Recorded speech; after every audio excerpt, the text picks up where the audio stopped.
That's the moment. Was that the drum solo? Yeah. Oh, fuck it, let's do it again. Something's burning, something's burning, something's burning. Permission to Party World Tour is in full swing. Avoid scalpers and go to BertBertBert.com to get your lowest price tickets.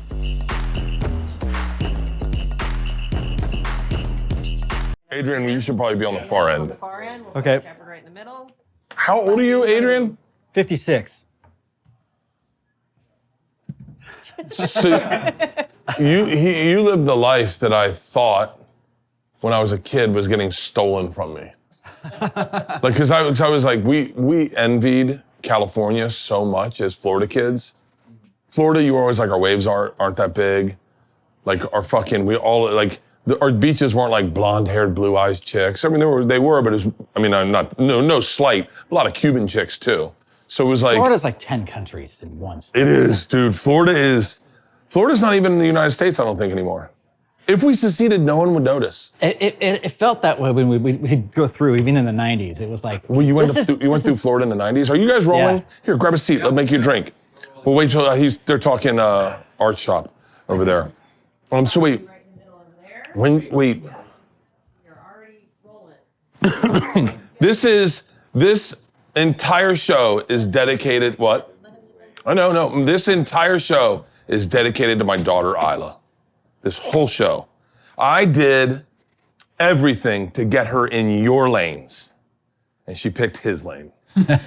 And I'm telling you right now, if she was here, she'd be losing her fucking mind. The thing we were just talking about when we were in there is you're looking at 4 people thank you. who, quite honestly, are living very avant-garde lives and successful at it, which that's not the norm. The norm was go to law school, go to med school, get a job, take your dad's job, work at his office, whatever that norm, and we all picked crazy occupations. You're probably the craziest. Like, at least we've seen people do our thing before. You created a lane for yourself. But cheers, gentlemen. Oh, we're waiting on one joke or one drink. While we do that, I'm gonna be doing this to you the entire time. This is my vodka. As what I will say, one of the most pivotal artists of my generation. What do you think of the design of the bottle? And be honest. Our name of our podcast is Two Bears. The name of the vodka is Porosos. It's me and my buddy Tom. Oh, I first of all, the almost symmetry of the bears, but the 2 different expressions is great. But creating a heart, it's smart and quirky, and the typography is really good. I think that it's memorable, it's bold, it's legible. Those are the ingredients, and the vodka, I guess, is an important ingredient. So I hope that doesn't suck. But. Well, we're gonna find out. Cheers! Thank you for the positive review. By the way, everyone's put their 10,000 hours into 2 things. Mine's eating pussy and drinking vodka. You met Leanne, right? She's a happy woman. So, where do we start? First of all, I'll tell you right now, I'm making tacos. Awesome. We're Southern California. This is where we are. We're making tacos, homemade tortillas with cactus, spinach, and a little bit of mint, a little bit of cilantro. We're gonna do caramelized onions. I've got steak marinating right now over here. It's been marinated forever. We're gonna sear it, but more importantly, the presentation is we're gonna take it, we're gonna cover this bottom with cheese. I know one of you is lactose intolerant, so we have a fake cheese for you. And we're gonna cover the bottom with cheese, put the steak in, make your own tortillas. We'll sit, we'll have tacos, drink vodka. But let's start here. I've known Frank for a while, probably the longest, but definitely the longest. I've known you 30 minutes and you 28. So we'll start with how was the rest of the tour? It was great, man. What's it feel like now? It's, it was the most amazing tour because when we saw you last, we were just rapping America. Yeah. And then we went to Canada, which is where the band's from, did all the NHL arenas, which was beautiful.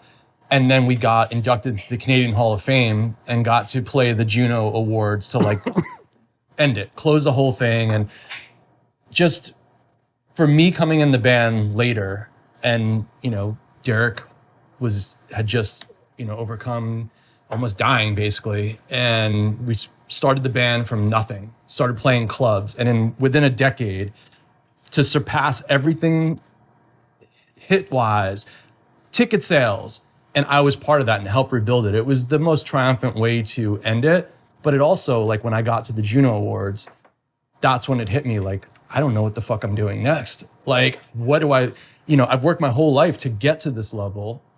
And now that I got a taste of it, I'm not done. The band's done, but I'm not done. Yeah. How hard is it gonna be to get into a band? And when I went to Australia with Sum 41, we had to cancel the whole run. Derek had pneumonia right when we got there. And literally, the band that took our spot to headline the festival is this band I've sent you, those crazy Germans, Electric Callboy. Oh, yeah. So they took our spot headlining the festival, and on the day of the festival, their drummer had to leave. So they were like, are you still here? Can you fill in? And are you cool wearing a Nazi memorabilia hat? What do you think about Nazi style? Like, do you think, it's pretty dope. Well designed. Right? Yeah. Good boots. Great. The outfits were sick. I gotta tell you, it's kind of shitty. Like, you know what bothers me as an artist is it's stolen. It's fucking stolen material. Hitler didn't create the swastika. He took it for the Native Americans. Native Americans got fucked every direction. They created the swastika, correct? Am I right about that? Or the Jews? Someone did, right? That would be ironic if the Jewish people created Well, The Indians. Yeah, in India, like. Oh, in India. Yeah, like next- I was trying to be politically ne- correct, and I just next sound like to a fucking Pakistan. idiot. Yeah. Yeah. This seems like a lot of onions, Stacy. They'll cook down. Okay. Or just do what you can. I mean, there's never been a more recognizable symbol. Yeah. What's crazy is like you guys way more than me, but into the punk scene and punk music. Do you remember when swastikas were worn by bands? And bands were called Joy Division and Blondie? And it was a nod to the Nazis. You know that Blondie was a nod to Hitler, right? Did not know that. What do you think Hitler's dog's name was? Debbie Harry. No, it was Blondie. It was Blondie. That was his dog's name, Blondie. It was Debbie Furry. But, Debbie Furry. But Did you ever see the video of Hitler trying to pet his dog? no. Oh, Hitler buys a dog, right? German Shepherd. I think he just called it a Shepherd. And My name. Yeah. yeah, My parents also love Blondie and yeah. in India, so. And so he's doing it because everyone's like, yo, Hitler, you're coming off a little bit rough to the people, you know, with all the fucking Holocaust shit. Can we get you likable? And he goes, I can get a dog, Zun dog. Everyone loves a dog. Dogs love me. So they take him up to the eagle's nest, the eagle's lair, wherever his house was. And they have the cameras out. And the dog, Blondie, comes up and he goes to pet it. Clearly this dog has been living with Hitler. He goes to pet it and he's like, and Hitler goes, backfired. Because everyone clearly beat the shit out of his dog. Wow. But yeah, isn't that crazy in the punk scene? There was a time, Joy Division, you know Joy Division, right? Yeah. Joy Division is what they called the guys that, you know, the Nazi reference, right? Yeah. Yeah. And New Order was also a Nazi reference. But it's not them embracing it. It's them, I always thought it was an ironic thing. Ironic. But Malcolm McLaren and Vivian Westwood, when they were doing all this stuff for the Sex Pistols, they had the Destroy shirt with a swastika on it. And some people said, oh, it was because they wanted to destroy the swastika. But then they've been interviewed saying that they saw it as a symbol that offended people, but would lose power when people treated it like it wasn't, you know, that meaningful. For me, the Sex Pistols were a great band, but that was an aspect of their fashion dabbling that I found unfashionable. Who turned you on to good music? My parents. No. My dad listened to Sha Na Na. I was one of those kids, those 70s kids where my parents were rock and roll, hippie. In my house, every day was Hendrix, Zeppelin, Doors, Joplin, Marley. That was my daily existence because of my parents. Are you serious? Yeah. What were what kind of parents did you have? The cool kind. Like, what did your dad do for a living? He was a teacher. Okay, that makes sense. Yeah. Teachers are always, you hate them when you're a kid, and then you get older, and you're like, that's like the coolest dudes we know.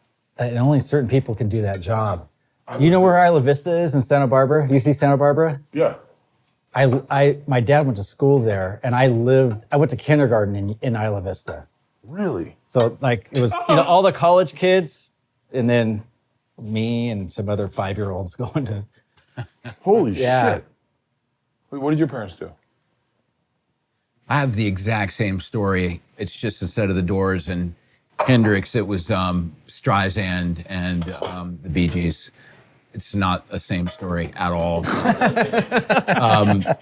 My dad was a doctor, and my mom taught English and then became a stay-at-home housewife and then started a bed and breakfast business. But my mom was head cheerleader. My dad was captain of the football team.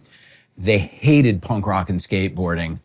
So when I got into that stuff, they just were looking at me like I was a demon. Well, there was no opportunity for you, and as two people that followed opportunity in life, they were like, I understand that, but as a parent, you understand that. But keep going. I'm sorry, I apologize.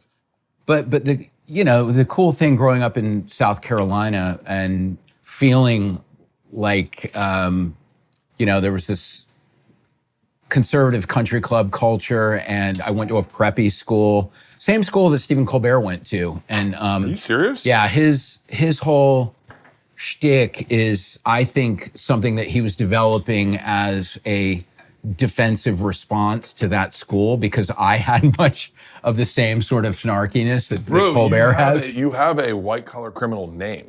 Like, you're supposed to have had committed tax fraud by now. But yeah, the finding the skateboarding and the punk rock, which was this like ecosystem that didn't depend on everything else. I loved to draw and paint from the time I was a little kid, but there was no currency to that. That was very uncool.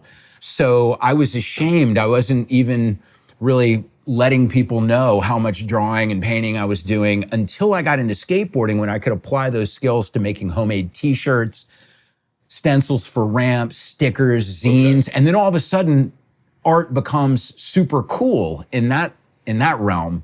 And so, yeah, I had this great source of therapy that also helped me to be cool in the scene I was so passionate about. You're so right. Decks, skateboard decks, hottest skateboard deck from the 80s. I'll start. Billy Ruff, the goblet pouring with the skeleton hand with all the beads. Do you remember that? Yeah, of course. Jodie Foster's Army had that fucking the dopest artwork on those decks. They inspired so many kids to start drawing again, because it kind of fell out. And then all of a sudden you go into a skateboard shop, you'd be like, oh fuck, look at Lance Mountain's thing, Yeah, Jim Phillips, all his graphics for Santa Cruz were amazing. The Vernon Cortland Johnson stuff for Powell Prawl to the Bones Ripper ripping through. I still have that sticker on my laptop over the Apple logo. So the backlit Apple logo is right behind the skull, so it lights up the skull face. But yeah, that stuff made a major impression on me. It was that and album packaging. So a lot of the stuff for the Dead Kennedys and the Clash, the Sex Pistols, Black Flag. What was the band? Do you remember who sang? Was the Circle Jerks? Do you remember the Circle Jerks? Of course, yeah. It was my second concert I ever went to. Circle Jerks. Wait, how old are you again? 55. You're only 2 years older than me. God, how can someone in South Carolina be cooler than me? Like, it's like, you know what I mean? Like so you weren't supposed to get art in South Carolina.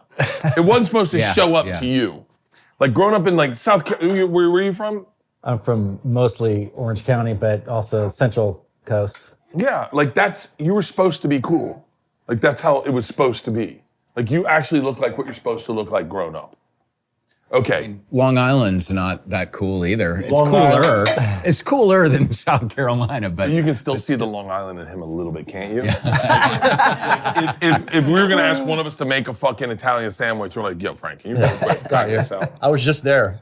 We did an early Christmas with my mom and my family, and it's, you know, I've been in California now for over 20 years, and like, when I go back, I love seeing my family, but like nothing there makes me want to move back there. Like, it was a great place to grow up and just to have that New York mindset and hustle and have New York City to go see all these amazing hardcore and punk shows coming up. But yeah, it's Well, that's the thing about, so like, where in South Carolina are you from?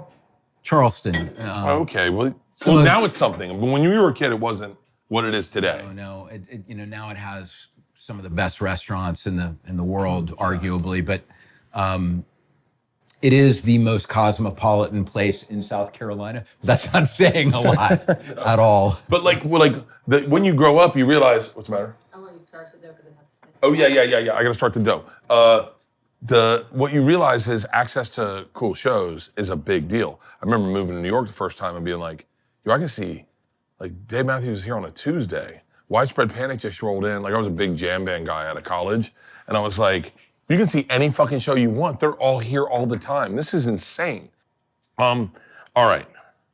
This is like a 9-part interview because I have 3 friends that have two weirdly wild careers, and then one career that is like, it doesn't make sense. I'm gonna tell you where I discovered you, Shepard. I'm driving into, do you remember the old sports chalet in the Beverly Center? Yeah. Anyone? Okay, you remember that? And I go to get my ticket, and there's Obey sticker on the thing, and it's Andre the Giant. I go, what the fuck is that? And I went, that's crazy. I get my ticket, and then I walk in, and I go to the bathroom, and there's one in the bathroom, and I went, the fuck is this Obey shit? And then all of a sudden, it starts showing up everywhere, and I was like, dude, this is crazy. I don't even know what this thing is, but I'm obsessed with it. And I've thought about this a lot. And I know this is gonna sound weird, and I know you're not gonna accept this compliment, but you kind of reintroduced art to America. Like, art had fallen off. Like, no one gave a fuck about art. It just disappeared. And then all of a sudden, these stickers show up, and then the shirts. I remember Greg Giraldo was wearing a shirt of yours. And I was like, yo, what the fuck is this, Greg? And he's like, oh, you know what this is? Oh, dude, this is great. This is viral marketing, and it's Obey the Giant, Bert, come on, man. How do you not know? You gotta go to, and then I was like, but it's crazy. I would love to know, because I think, and then I mean, what you've done past that is bigger even than that little thing. But that little thing jump-started all of it. I'd love to know, I'd love to hear every part you want to tell me about that. I would love it. He goes, I don't talk about that anymore. You know, being into skateboarding and punk rock where there was a hustle required because the mainstream structures were not gonna open up to you. They weren't gonna provide support for you. So bands figuring out how to promote themselves, book shows independently, build a network, share resources. A lot of that also was part of skateboard culture. So all the companies were run, it was like Children of the Corn. You know, if you were 30, you got the boot, basically. Everybody's young, running these things and making inexpensive promotional materials. So I was 19, it was the summer after my freshman year of art school, and I was working at a skate shop making homemade t-shirts. And also when my boss wasn't there, I would take some of my homemade shirts in to sell and then just keep all the money and not give any of it to the shop because I was poor. So I was teaching a friend how to make a stencil one day and looked through the newspaper to find something for him to practice on and found this ad for wrestling with Andre the Giant. And I said, why don't you make a stencil of Andre the Giant? He said, no way, I'm not doing that. That's stupid. And I said, what are you talking about, man? Andre's posse has taken over. And And he's like, what are you talking about? I was like, it's going to be you, me, a couple of other people that we let in. And when other people ask us what it is, we say, sorry, it's top secret. I wish I could tell you. And this whole thing in skateboard culture, hip hop culture, punk rock culture, that like, if you sold more than 5 cassettes, you're a fucking arena rock sellout. And everything has to be, the newest, the most underground, the secret handshake. And I was sort of playing into that in a fun way, made the stickers for friends. I had a fake ID, so I put them up at the clubs where I went to see music. I put them on stop signs. I put them at skate spots. And the next thing you know, this local free paper, the Providence equivalent of the LA Weekly. You're in art school right now. Yeah, I was in art school. Put a sticker in the paper, like a Xerox of it, and said, anyone who can tell us what the Andre the Giant Has a Posse sticker is about wins tickets to the living room show of your choice. And the living room was where I saw the Ramones, Jane's Addiction, Suicidal Tendencies, Primus, and I was like, damn, I want those tickets, but I can't tell them who I am. So I wrote a handwritten letter. I have an idea. and an envelope full of stickers, and wrote a letter that said, sorry, I can't tell you what it is because that would spoil it, but here's some stickers if it's any consolation. Then the next week they printed that in that paper and said, here's no definitive answers, but now we have a handwriting sample. And fuck me. You don't need to overhaul your life to start investing. Just automate it. With Stash, your New Year money goals can quietly run in the background while you focus on everything else. Stash isn't just another investing app.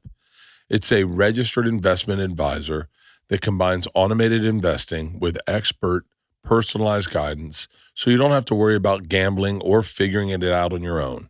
Join over 1 million active Stash subscribers and finally let your money work as hard as you do. Don't let your money sit around. Put it to work with Stash. Go to get.stash.com/burning to see how you can receive $25 towards your first stock purchase and to view important disclosures. That's get.stash.com/burning. Paid non-client endorsement. Not a guarantee nor representative of all clients. Smart portfolios are discretionary managed accounts and subject to additional fees. See the advisory agreement and deposit account agreement for details. Investment advisory service offered by Stash Investment LLC, an SEC registered investment advisor. Investing involves risk.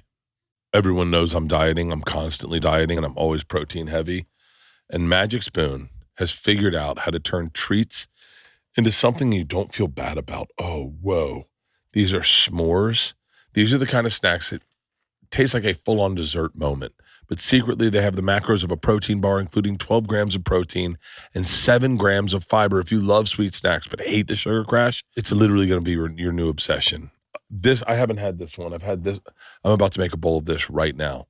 Everyone is looking to get their protein and fiber in this day, and this is an easy way that tastes great. Magic Spoon treats are crispy, airy protein-packed snack bars with 12 grams of protein, 7 grams of fiber, 0 grams of added sugar. That is my macro my trainer just sent me, and 2 to 3 grams of net carbs, and certified GF.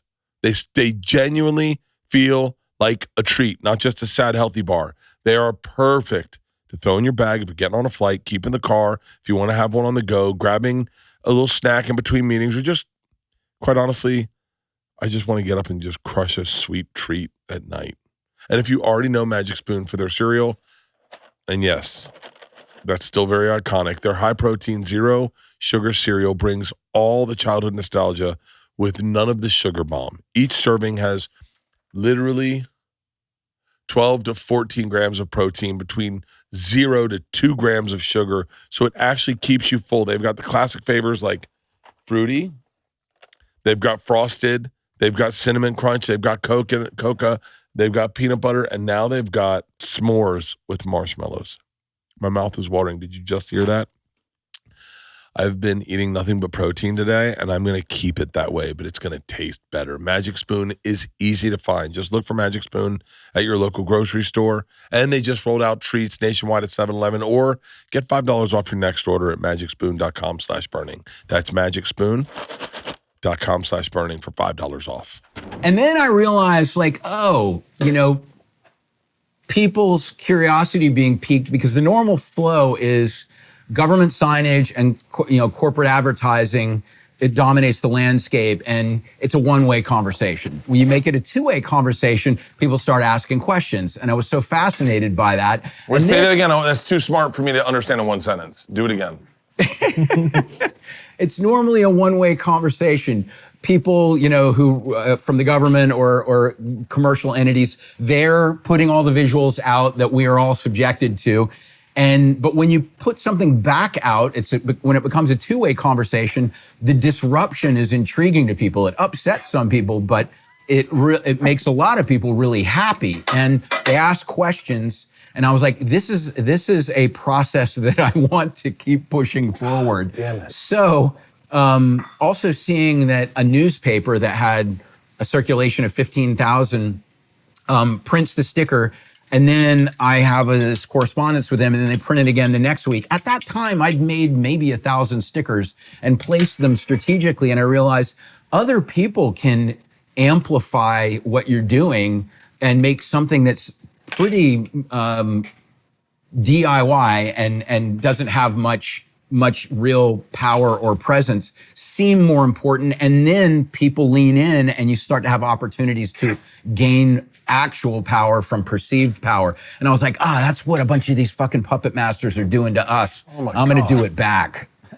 That's fucking so crazy. That's so, it's there was a surf brand called Counterculture. Mm-hmm. You remember that? I do. And my buddy Hutch was obsessed with Counterculture, and he got a bunch of their stickers and he put them. They had circle ones that were perfect on top of a bar thing, and he put them on top of taps. Oh, right. And they'd be on all the taps. And now, I love you, Hutch. Hutch is not as smart as you are. So people go, what the fuck is Counterculture? None of us realize what you're talking about right now. And I go, yeah, what is Counterculture? He goes, well, it's a surf shop, a surf brand. I said, yeah. And he goes, isn't it funny they just keep asking about it? It's like crazy. I just put the sticker there. They all ask about it. And then we just walked away. None of the insight that you have. We're like, that's crazy. Anyway, who wants to get high? Yeah. I saw that sticker on the front of Nick Hexum's amp. He's in a 311 in the early 90s. Right. And I had the same reaction as you, Bert. What the fuck is that with that Andre the Giant thing? But it caught my eye. I had no idea what was going on. Did you know, like when, I think everyone knows when you write a good song or you're part of a good song or when you write a good joke, oh, this is going to be great. Oh, as a comedy, you can tell. I immediately go, oh, this is going to be good. I know this is good. Did you know it was going to be good or did you figure it out? I had low self-confidence, so no. But once it started going and there became these fascinating reactions, and the reactions were varied, like a Rorschach test. It revealed people's personalities, and I was also fascinated by so that. you're sitting in the background, and people are like, "What the fuck is this shit?" And you're just sitting there going like, I was in line at the grocery store while a couple was having an argument about it. And of course, they have no idea it's me, but the girl just goes, hey, to her boyfriend, have you seen this Andre the Giant thing? And he was like, yeah, I've seen it. And she's like, yeah, I think it might have something to do with skateboarding. And he was like, no, it doesn't. It's a band. And she goes, I don't think so. I think it has some connection to, and then he goes, no, it's a band. I've heard them. And I was like, oh my God, he pulled the Total Dude thing. He just made that shit up right "Man, there. I heard them. I know their lead singer." Like, I have to be right. And I was like, wow, just look at the psychological dynamic here. But there were other times when I put a sticker up and then I came back by and somebody had written in ballpoint pen and Nazi shit on it. And this was when it was just the black and white Andre sticker before I actually started using the Nazi colors or the communist propaganda colors in a lot of my work. Also the same colors that McDonald's and Marlboro use. My daughter went to color theory and started. It sucks when your kids get smarter than you. And I was smarter than my daughters for like solid 6 years. And then she started breaking down color theory to me. And she was like, yeah, just what you said. Yeah, of course you like it, Dad. That's what the fucking McDonald's uses. And then you're like, what? Yeah, Starbucks, you know, and started breaking down, and it's crazy. I didn't mean to interrupt. Keep going. I'm so bad at this. But my, the reactions to the Andre sticker were fascinating. And I thought, I just want to have fun with this and keep pushing it out there. And being in art school and expanding my understanding of all these different art forms, printmaking, activist art that's got a point of view, and pop art and all these different things, I started to think, I can implement facets of each one of these things. I can experiment with it. And so, my own silly street art project, I called it the Absurdist Propaganda Project, becomes a testing ground for all sorts of art and graphic design ideas. And then the ones that work, I stick with, and they become a technique that I kind of keep in the quiver for later projects. And the ones that that don't go over as well, I just abandon. But I think almost anybody that's creative has to try and fail, in the public facing world. It's you can't just be isolated, but most people are pretty forgiving when you make a mistake. I mean, the internet's not always forgiving. But, Teachers, I'm curious. Yeah. I got written up in Rolling Stone magazine when I was 25. I was at Florida State and I signed a book deal. I not clearly what I now know to be a book deal. I got up for a book deal. Hey, by the way, congratulations on your book. Thanks, man. And thank you for the shout out. Welcome, buddy. I loved it. Thanks, dude. But the biggest blowback I got was from teachers who were my English teachers. They were really upset that I would done what they were trying to do without ever studying in class, and they knew intimately that I did not study in class. What were your art school teachers saying at this time that you're creating something that's so viral before viral was a thing, and clearly you now have a lane to make money, and they're like, I'm your teacher. Were you getting blowback from teachers? Some, yeah, because I was an illustration major, but you had a lot of flexibility with illustration. So I did a lot of my projects in the printmaking building because I was screen printing prints, t-shirts, stickers. And there were not only teachers, but students complaining that he's in there doing a lot of stuff that he's going to try to sell. That's interesting. Tattletales.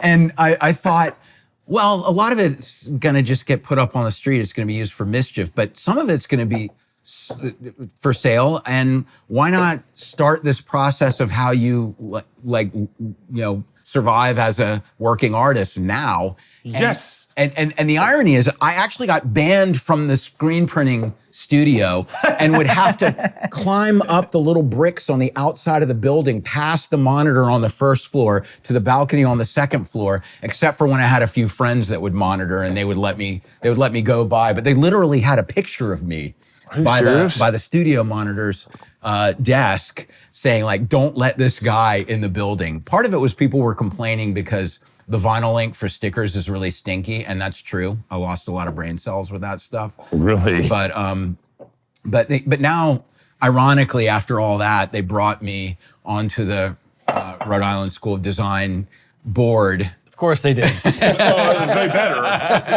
Look, I don't know much about art school, but I know one dude that went to art school. Yeah. And they all said, when I talk about when I changed the mayor's billboard around, how I almost got kicked out and how I was banned from the printmaking building. They go, oh yeah, none of us were involved in that. We don't do things like that anymore. But it's. Did you get a cease and desist from Andre the Giant? He was way dead, right? Yeah, Andre died in '93, family? but I did. So I used to put the image from the original Andre sticker up just as like a head isolated on, if I saw a blank billboard, I would, all over LA, I was doing that.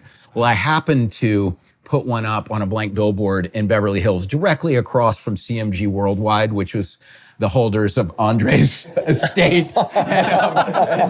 And they, this is around 2002, and they, 2001, 2002, and they tracked me down and they said, hey, this is a trademarked image and Andre's name is trademarked. And I wasn't using Andre's name in anything except the original sticker at that point. Obey the Giant.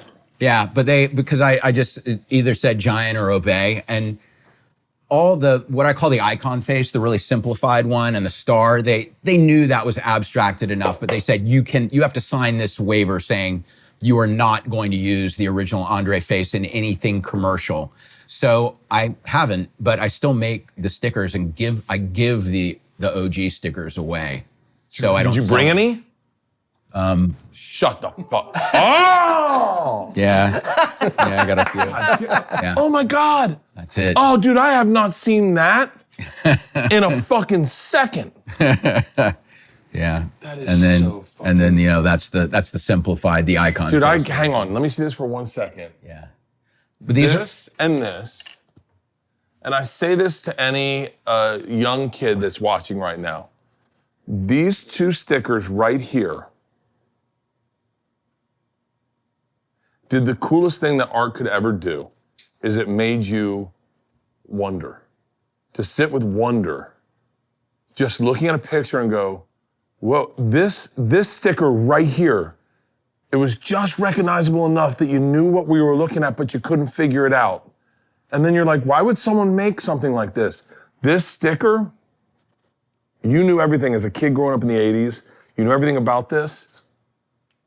And then you're like, Andre the Giant has a posse? Wait, I didn't know he had a posse. What the fuck? This is, and you're talking like, look, I'm not a huge art guy. I find things I like are like tour posters. Even my art, like the art for my tours, could use some help. But like, if you're talking to Bert Kreischer, out of all the shit, and I've seen the Mona Lisa, not as good as this. I said, have you seen it? It's okay. I have seen She it. kind of looks like a dude. You're like, all right. They say it might be a self-portrait as a woman for Da Vinci, so that's Maybe that I would have a make good eye sense. for art. Yep. I've been to the Monet Museum in Amsterdam, a little too high, didn't appreciate it. I've been to all the great museums and I've seen art. And if you're asking Bert Kreischer, your two favorite pieces of art in history, this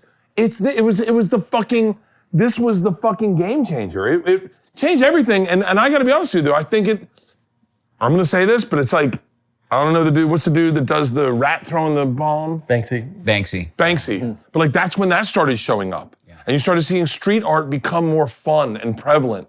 And at what point did you say, like, this is gonna make me $1 million? Like, I still haven't said that. It's but at what point does someone come into your life and go, hey, buddy, you've done great from this point? Because this has happened to all of us, right? When were you in the room, when you're sitting there, I'm gonna fantasize about it a little bit, but like Sublime's in the fucking other dressing room and some guy comes in with hairspray in his hair and he goes, guys, I'm Bernie Sharkdoff. Here's the deal. The girl's great. The girl's great. You guys are good too. I'm gonna make you millions of fucking dollars. All your dreams come through. Bradley, get the fuck out of the room, you know? Like, when did that happen? That's a very nuanced, you have to know. But like, when did that happen for you guys? It wasn't supposed to happen. What do you mean? No, there was no lane for No Doubt in the early 90s on K-Rock. It was Nirvana. It was Pearl Jam. It was Soundgarden. It was a lot of harder bands, a lot of heavier bands. And it wasn't an accident because I think Interscope realized they had a hit record at a certain point, but we never did. We never fully believed it was possible. Are you shitting me? That's true. Sitting in New York City.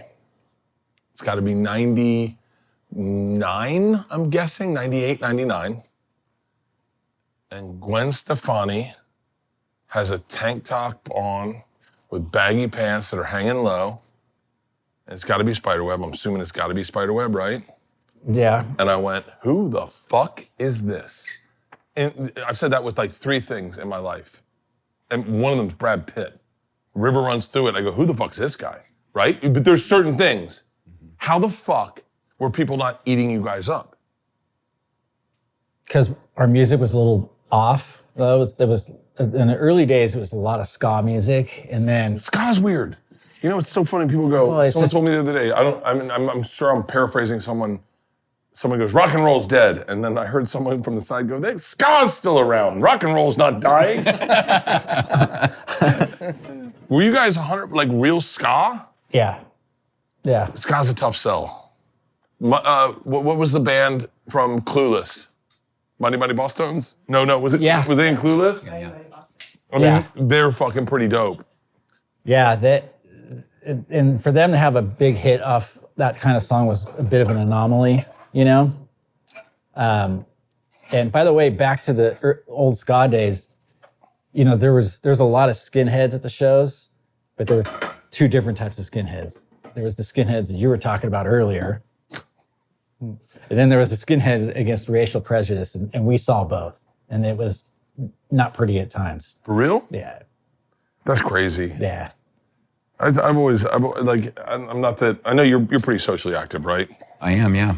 But like, I'm so out of the loop of things that like when I see someone online that's actually racist, I go, is this a bit? You know what I mean? Like when you hear about a skinhead, you go, is this a joke? Because I go, what are we talking about? How can you live in the United States and still? I mean, I don't know. Whatever. I'm not getting into that. But so wait, how hard is it to sell a ticket to a skinhead? And then you're like, ugh, I wish we didn't have those people, but we are selling good tickets. Well, it wasn't a lot. You know, it was the occasional. And wait, hold on. What skinhead is watching a woman sing and East Indian guy play guitar or bass? Non-racist ones. Yeah. But then the occasional couple of guys would get up on the stage real quick and throw a couple, you know, Heil Hitlers and then get booted off, and it turns into a In Orange mess. County? Orange County was the home for fucking skinheads back in the day. And meth. Sacramento. You know, it's there if you want to find it. Yeah. Well, I've run into some racists in Sacramento. But when I was living in Providence, Bad Brains, all black hardcore band, they would play, and the skinheads would buy tickets to go to that just to mess with people. That was a huge skinhead problem in the late 80s in the Providence scene, which, coming from the South where they started the Civil War in my hometown, I thought, it's going to be much more enlightened up in, they're going to be wicked enlightened in Boston. I was wrong, but there's It's got to be weird people like that everywhere. Look, it's got to be weird seeing racism when you're from the South, and we kind of created it in the South, and then you see them doing it in Boston. Guys, you're doing it wrong. It's supposed to be silent. Jesus Christ! Don't you know how the? By the way, I'm so glad you have a sense of humor. I'm so worried 'cause I know you are pretty active politically, right? Yeah, I am. And you don't have a problem talking about it. I don't talk about politics ever. But you have to have a sense of humor about everything in life, I think. And Indeed. I mean, Yeah. to weather a lot of the stuff going on right now, I think you really have to use humor to help your resilience. Yeah, 100%. What were merch sales like on Obey stuff? Like crazy or too many cooks in the kitchen? Yeah, I still have a clothing brand, which I'm the creative director of, but I have a lot of partners I work with. And to me, By the way, I don't know how in the weeds you are anymore. I don't know how in the weeds you are. Like, merch is when you're a young band starting out, merch is a big fucking deal. I toured with Bert McCracken. No, why would I say that? I did not tour with him. Let me. What? I say things Wow, sometimes. you want to tour with the used? That's sick. I say things sometimes, and I go, and then I hear myself say it on a podcast. I go, that never happened. Why would I say that? Maybe you dreamt it. No. Hold on. Let me rephrase it. I started waking up and saying, last night I slept like a queen. No one sleeps better than a queen. Kings have stuff to do in the morning, unless you were Queen Elizabeth, and then in that essence, the king had more to do, less to do. Because he was kind of like a figurehead. My point is, I sleep better than anyone in the world. And why? It's not because of my mindset. It's not because of something that I do different. It is my bed. I have a Helix mattress. I have Helix mattresses in every part of my house. I have the best sleep you're ever going to have. You spend more time in your bed, roughly, if you're doing it right, 8 to 10 hours a night. Why wouldn't you spend the money? And by the way, the money's not even that bad. Helix Mattresses has the best mattress. You take a 2-minute sleep quiz, and it tells you what mattress you should get. Mine is the Midnight Lux. I'm a side sleeper, and I sleep amazing with this mattress. They deliver the mattress right to your door, free shipping in the U.S., and you can rest easy with seamless returns and exchanges. The Happy with Helix guarantee offers a risk-free, customer-first experience designed to ensure that you're completely satisfied with your new mattress, but you will be. I promise you will be. That's why you take the sleep quiz, so you know what you're sleeping on. Helix also has a 120-night sleep trial and limited lifetime warranty. All you have to do, just listen to me, take the Helix sleep quiz to match you with the perfect mattress based on your personal preference and sleep needs. It makes buying a mattress so much easier. Go to helixsleep.com/Bert for 27% off site-wide. That's helixsleep.com/Bert for 27% off site-wide. Make sure to enter our show name after checkout so they know that we sent you. helixsleep.com/Bert. This episode is sponsored by BetterHelp. March includes International Women's Day, so let's take a moment to celebrate the women in our lives that matter the most to us. Between caring for others and managing unseen responsibilities, their emotional well-being can easily be overlooked. We want to remind women how much they matter and that therapy offers a space for them to take care of themselves in a way they deserve. Let me tell you about my wife, my partner, the best woman I know, and I have amazing women in my life, my mom, my sisters, my daughters, my niece. I got great women.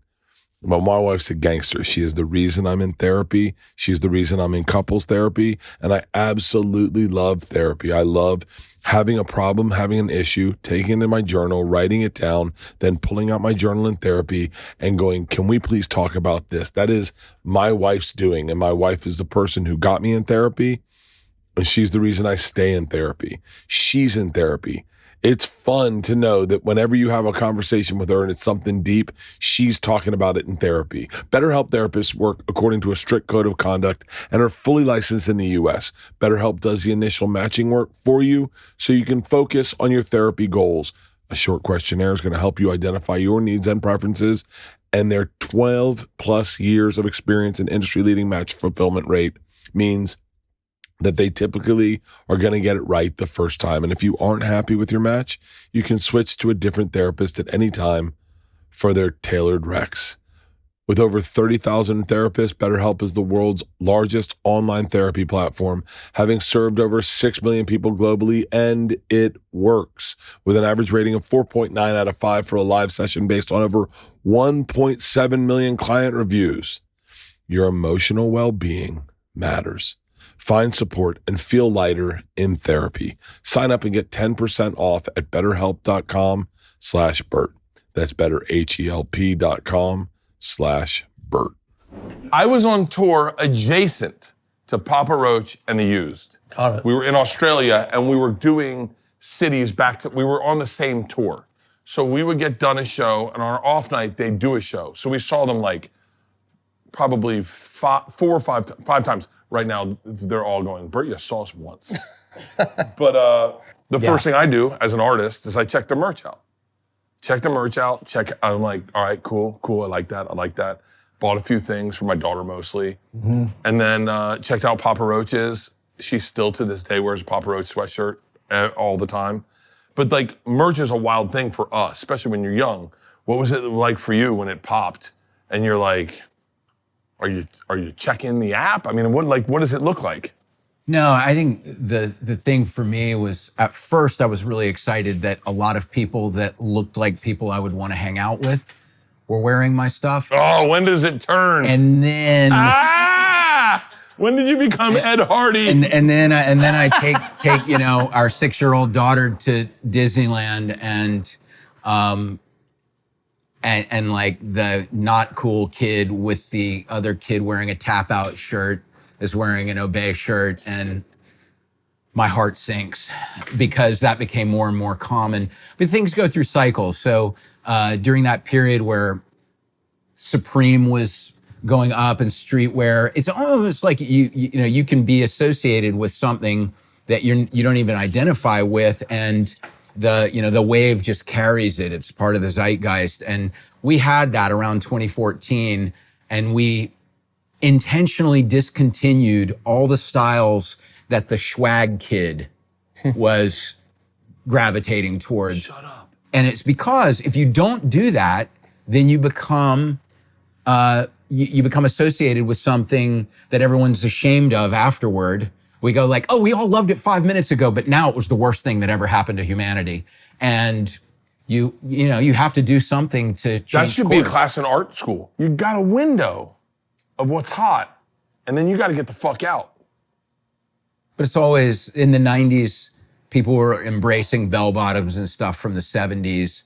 And the people from the 70s, like my parents, were saying, we have photos of us wearing that stuff that we removed from the scrapbook because we were so embarrassed. Yeah. And then in the early 2000s, indie rock hipsters were wearing members only jackets.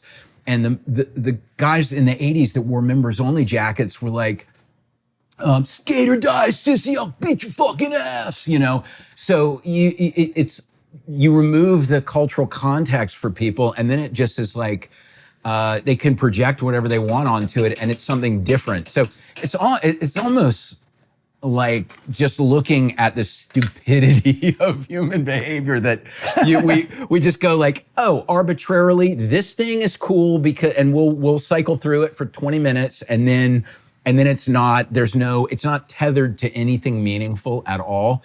And so that's where I at least try to pretend that I choose things that are more meaningful, but probably not. I'm sensing a pattern here. I think you really enjoy observing the stupidity of human behavior. It's the prettiest thing in the world. I'm not above it, but I do like to sometimes feel like I am. Now, can I ask you two a question? And it'll come to you in a second, but yours is less. Do you feel like, let me see the right way to say this. So one time I dyed my hair blonde, white, like white. Back when the Beastie Boys did it, do you remember that? Yeah. I dyed my hair white. And I realized it was too much pressure for me to carry a look. I was like, I'm not this guy. I gotta put on an outfit every fucking day to fucking fit this hair. I was like, sometimes I just don't wanna have to deal with it. And so I had to get rid of the hair because I couldn't carry the hair. You guys are rock stars. Do you feel like sometimes you don't wanna be a rock star and you just wanna put on gym shorts and like a tank top and walk around? Since COVID, I've been in sweats almost every day. For real? Yeah, and it became my COVID outfit, and I have to remind myself, get out of your fucking sweats when you go into public today, just to change it up. Wait, do you have a stylist? No. Don't? Like you pick all your own clothes? Yeah. I got a stylist. And I don't know. Definitely shows. Oh, this is me. This is me. These onions, I gotta turn them off, Stace. I think I'm gonna. Yeah, you should turn They're them off. perfect. All right, the cheese is perfect. Perfect. I'm ready to start making tortillas. Well, you gotta make this. You gotta cook the steak too. I know, but I'm gonna put this in there. All this. Oh yeah. You ready? Okay.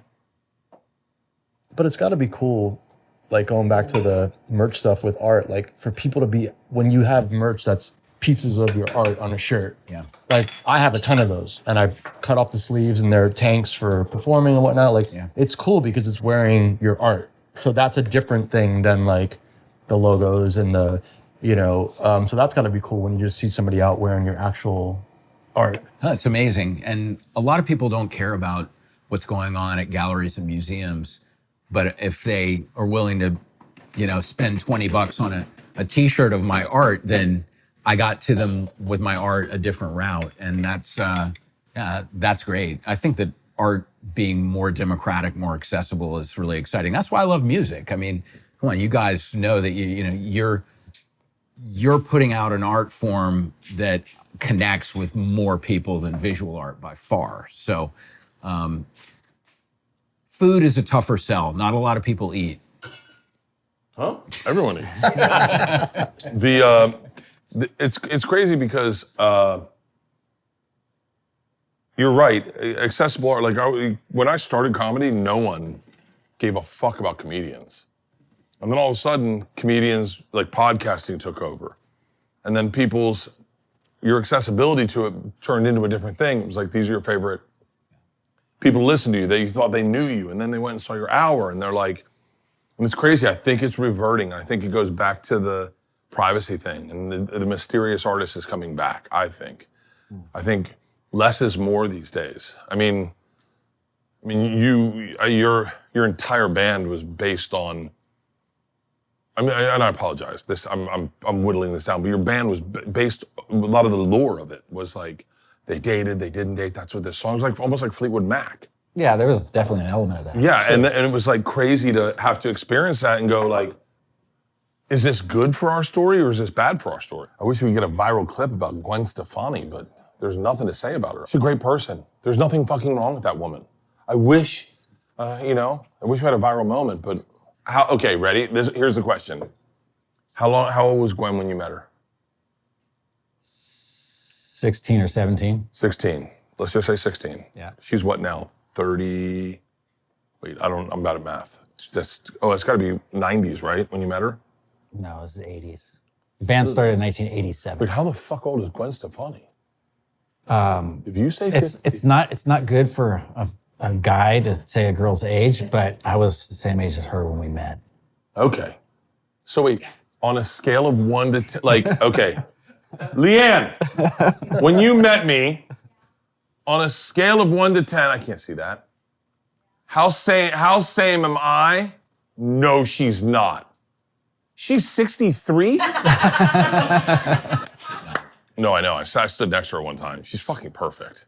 How similar is she to when you met her to now? And how similar are you to when you met her and now? Oh, man, we're going deep here. How similar am I, Leanne? The day you met me, am I the same guy? Fuck off. Edit that out. I think in a lot of ways aren't a lot of us similar to the way we were when we were teenagers, as far as like whatever bumps and highs and lows that you go through and you get to the other side of where we're kind of at. If you get to the other side of that, I think there's times where you revert back to some of those things. Your core person, right? Because you're not trying to, a lot of people in their 50s aren't trying to figure out who they are anymore. Ted Danson one time said, no, this is a wild, what did I quote Ted Danson? He said, sometimes it's great to go back to zero creatively as an artist, to restart again and know who you are and figure yourself out you are. And you're there right now. Like you're there right now going like, so this was fun and I'm not done. And so what does that feel like for you? I mean, I just had an incredible opportunity to like rise up and, we canceled a whole tour. The band that replaced us, their drummer went home that day and they said, is Frank still in the country? And if he is, would he meet with us? I met with these guys. They're like freaking out because they're like, we don't deserve to take Sum 41's spot and headline this massive 3 festivals in Australia. So they're freaking out already about that. Then they lost their drummer. They have to go and headline tonight. And they're like, can you do this? I'm like, yeah, just give me the live recording, leave me in my room. So I had 5 hours to learn the set, turned on a mechanism in my brain that I hadn't turned on in years. Because I did this for Motley Crue when Tommy Lee got injured last minute. And it's kind of what I got known for in the industry when I moved here. Like Zummo can come in and step in without a rehearsal and deliver for the band. But it had been over a decade since I did that. So for me, it's something that hadn't turned on in me. I turned that on. It worked out. Went back to Sum 41. And then as I'm freaking out that it's now officially over, the day of our final performance, I wake up in the morning, an email from the band saying, our drummer left. Will you do this whole summer festivals with us? And they're blowing up right now. We just headlined every massive festival in Europe. We just did a massive arena tour in Europe. We're coming here, we're playing the Forum.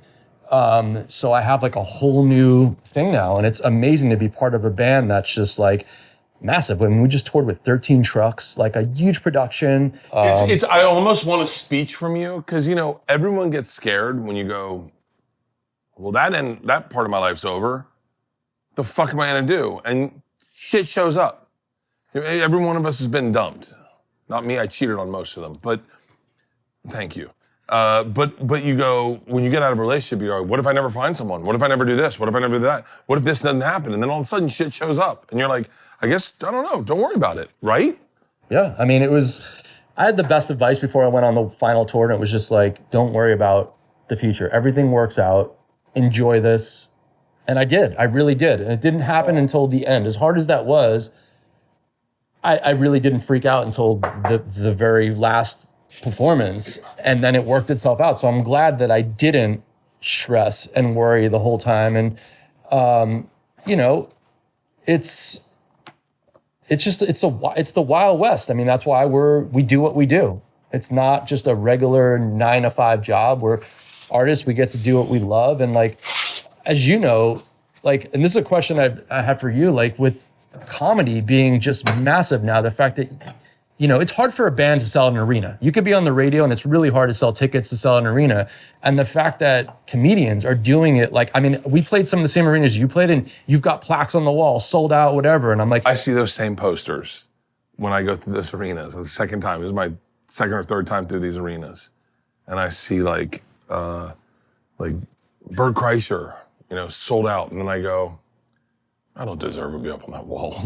Like when you look at the real, it's like, it's a little different. It's like we had a moment as comics where we were having like crazy moments, but I go, come on, man. Elton John's on that wall. Like, what are we talking about? Like, the fucking get my face. At what point does one guy go, do we remove the fat shirtless guy? Like, it's gotta happen soon, right? I mean, it's like, look, we've all been there. I mean, the crazy thing is like, I wouldn't be able to do what you guys do, where I wait for a group of people to agree on when we go somewhere. What's that like? Well, you're marrying, in my case, 3 other people. It's a family. Yeah. And, especially if you're all equal parts of the family, it's like all families, it's drama. Yeah. Yeah.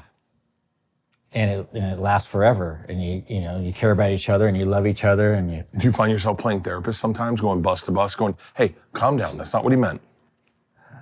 Yeah, back in the day. Yeah. There was definitely some of that. What was it like when they broke up? Oh, that was tough. For real? Yeah, And then it was tough because we were on the road sharing one bus. Yeah. can I tell you low key, he is a sexy man. Yeah, there's a lot of women that agree with you. Yeah. He's a low key, he's a sexy man. Like He's also really smart. He's like one of the smartest people I've ever met. Obviously he's Indian. They're all fucking smart. That's kind of their thing. This show is sponsored by Liquid IV. Whether it's a 3-day festival, exploring a farmer's market, or a 12-hour flight to a destination wedding, Liquid IV is a superior hydration than water alone. And right now you can get 20% off your first order with code BURNING at checkout. Faster hydration than water alone. Powered by Live Hydroscience. Science-backed formula that contains an optimized ratio of electrolytes, essential vitamins, and clinically tested nutrients. Hydration Multiplier has 3 times the electrolytes of the leading sports drink and 8 vitamins and nutrients in every stick. Non-GMO and free from gluten, dairy, and soy. No artificial flavors, no artificial colors or sweeteners. Hydration bursting with flavor, from cotton candy to pina colada to popsicle firecracker and so much more. Just 1 stick. Boom. And 16 ounces of water hydrates faster than water alone. Powered by Live Hydroscience and optimized ratio of electrolytes. Ooh, I gotta stir that up a titch. Essential vitamins and clinically tested nutrients that turn ordinary water into extraordinary hydration. I am on the road nonstop, and I am dealing with some medical issues that we all know about. And hydration is important to me. That's why I murder one of these before I fly, after I fly, before I go to bed, after a show, on the road. I stay hydrated, and you can stay hydrated on the go hydration from Liquid IV. Tear, pour, live more. Go to liquidiv.com and get 20% off your first purchase with code BURNING at checkout. That's 20% off your first purchase with code BURNING at liquidiv.com. The Game Time app gives fans the advantage with constant innovation. It's how you unlock amazing tickets and experiences in a few taps. Dead simple to use. The Game Time Guarantee means you get 100% authentic tickets on time at the best price. No surprises. Fees are included in the price you see. What you see is what you pay, period. That is the most frustrating thing about getting tickets. Game Time was me and Isla's go-to. When Isla lived here and she needed tickets all the time, we used Game Time, and it was amazing. And by the way, my boys Mumford & Sons are going to be at the Forum, I think, if coming up. I just saw it on Game. I went on Game Time the other day because Isla needs tickets in her hometown for, I'm not going to say what concert, but you can guess what concert. I wouldn't mind seeing the Blues Travelers. The Blues Travelers are at the Hollywood Bowl. Dude, I've used these for everything. College football games. The Game Time kills it. Know your total upfront with no surprise fees at checkout. That is so important. I've gotten there. I'm like, whoa. This isn't what I signed up for. And then I'm like, hang on. This is way more than what I signed up for. Save even more when you choose a section and let Game Time choose the seats. Get a panoramic view from your seats in the app before you buy. That is so important. And by the way, quite often, I will tell you this, they're going to look great from the app, but they look better when you get there. That was the ones we got. We used Game Time for Metallica at SoFi. And we looked at it and we were like, that's good enough. And then we got there and we're like, these are amazing seats. You get the lowest price guaranteed, or Game Time will credit you 110% of the difference. Your purchase is covered with the most flexible customer service policy in the ticketing industry. Take the guesswork out of buying tickets to every type of event with Game Time. Download the Game Time app, create an account, and use code BURNING for $20 off your first purchase. Terms apply. Again, create an account and redeem code BURNING for $20 off. Download the Game Time app today. What are these chunks? I hope you guys like chunks. Is he Indian? Mm-hmm. Okay, oh, good. You started laughing, so I was like, oh shit, he's Pakistani. But no, that must have been tough. It must have been tough, like, how many times did people say, I quit the band? I mean, Derek was like, when you used to work with Derek, he was like, pretty put together. Oh, totally sober, focused, just determined to bring the band back. And I partied with him back in the day. Oh, I would have loved to see fat bloated Derek. Yeah. What? Were you on that show that he performed?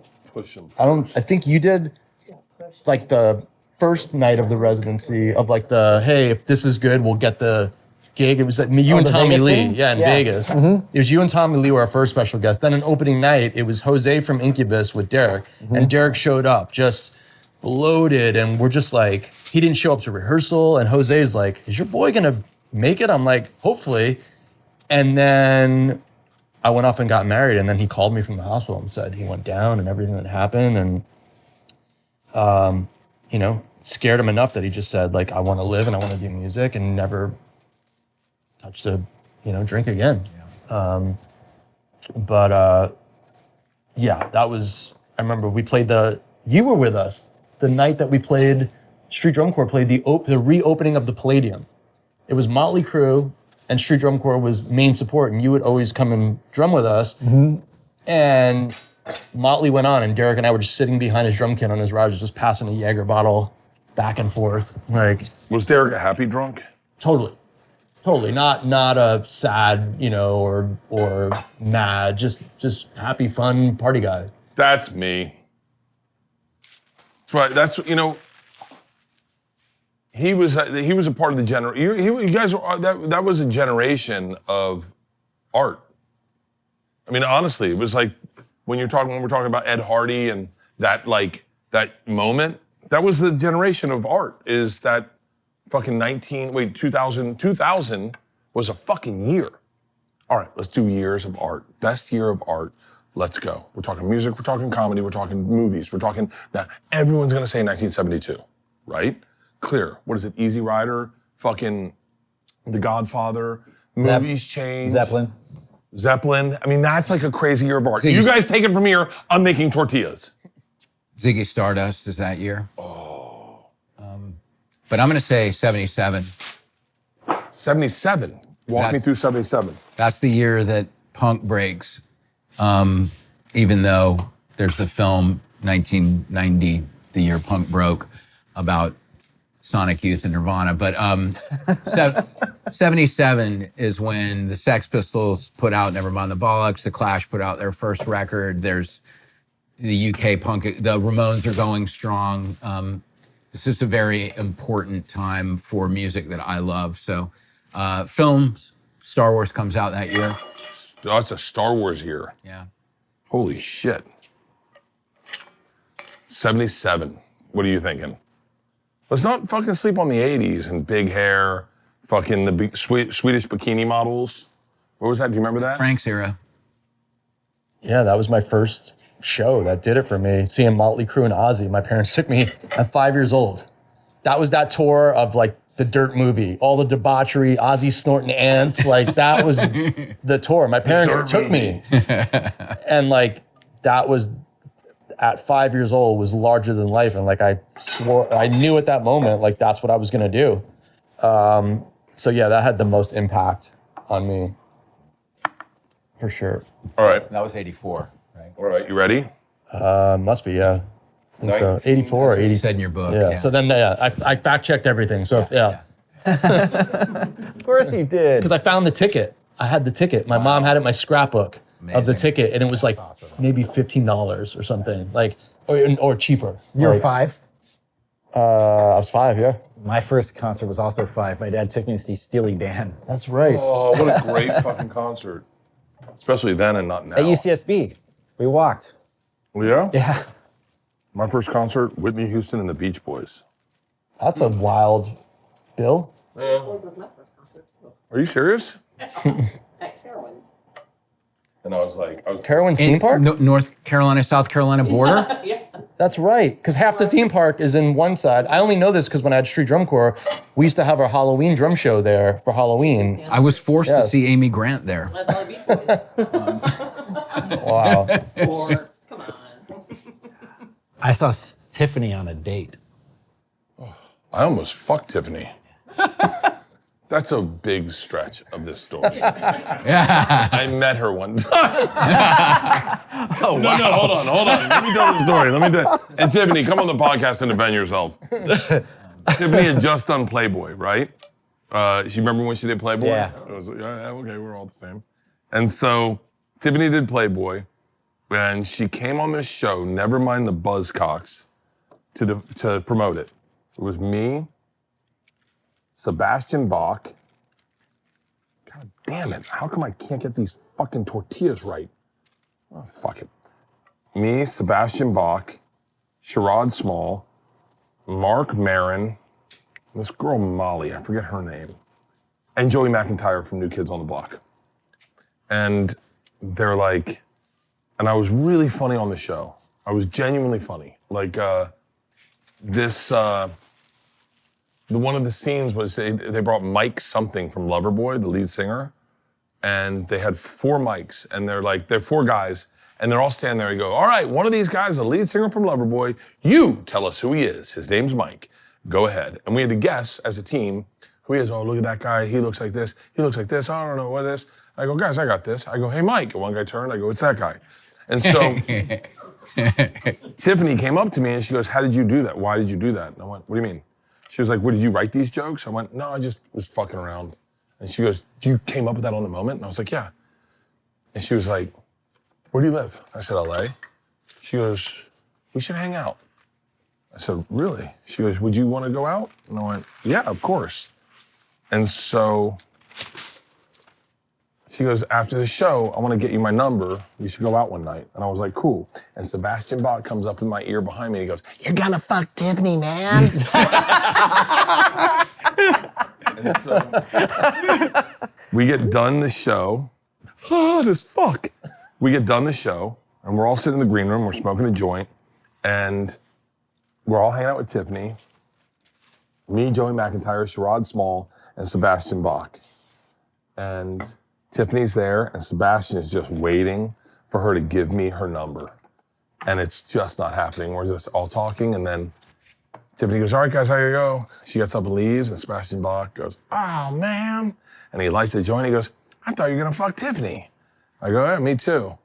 And her assistant comes in, and he goes, Tiffany would like to give you her number. And he gave it to me, and Sebastian Bach takes a big hit of weed, and he goes, "You're fucking Tiffany, man!"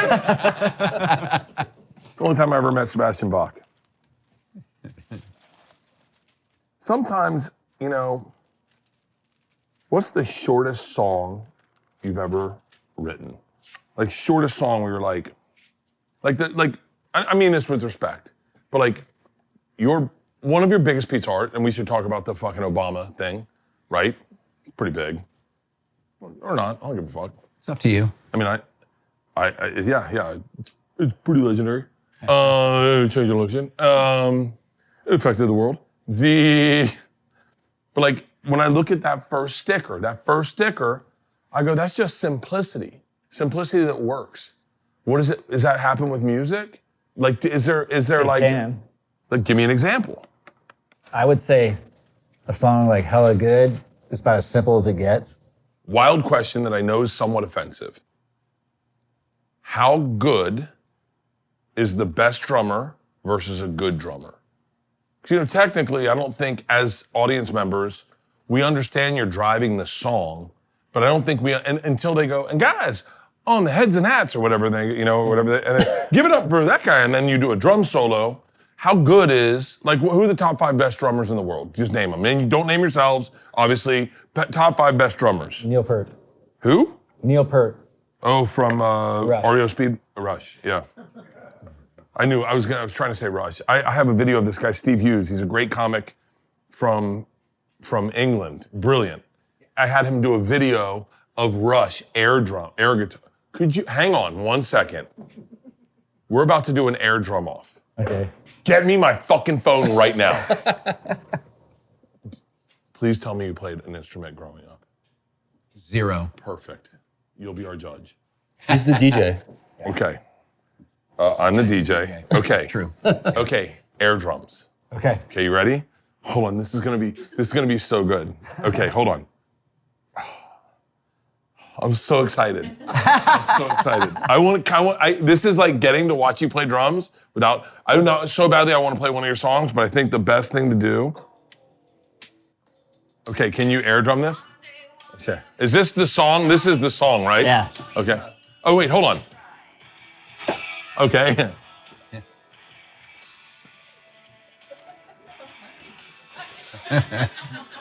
He's getting all red.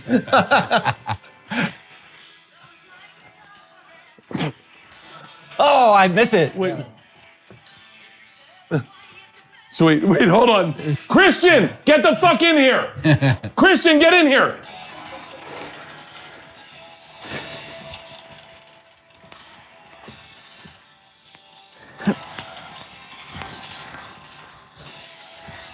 That's the moment. Was that the drum solo? Yeah. Oh, fuck it, let's do it again. Hold on. You guys want to watch me limp sync one of my specials? Okay,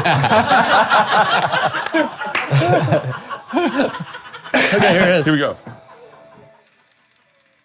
I'm gonna pretend to play. Ready?